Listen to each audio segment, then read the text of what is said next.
Urban planning involves the thoughtful design and organization of cities to ensure efficiency, functionality, and sustainability. However, understanding the past layouts of cities is essential for effective urban planning.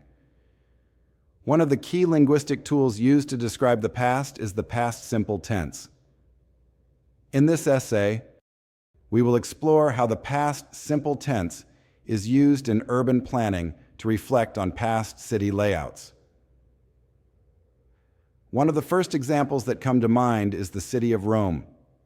In ancient times, Rome was a bustling metropolis with intricate road systems and grand architectural structures.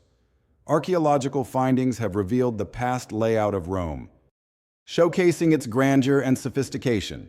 For example, the Colosseum was a major entertainment venue where gladiator fights and chariot races took place.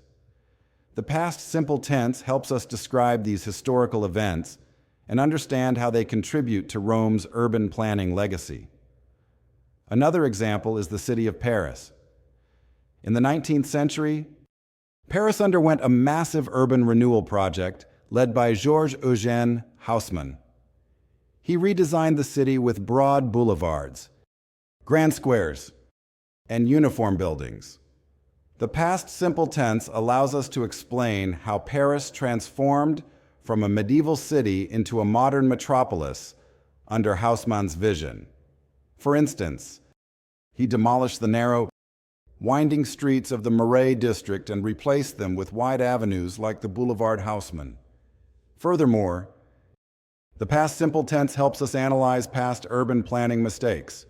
For instance, in the 1960s, many American cities implemented urban renewal projects that led to the demolition of historic neighborhoods and displacement of residents.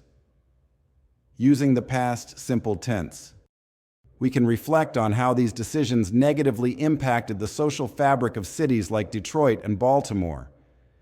Understanding these mistakes is crucial for modern urban planners to avoid similar pitfalls in the future. In conclusion, the past simple tense plays a crucial role in urban planning by allowing us to reflect on past city layouts, understand historical events, and learn from past mistakes. By studying how cities have evolved over time, we can improve our approach to designing cities for the future.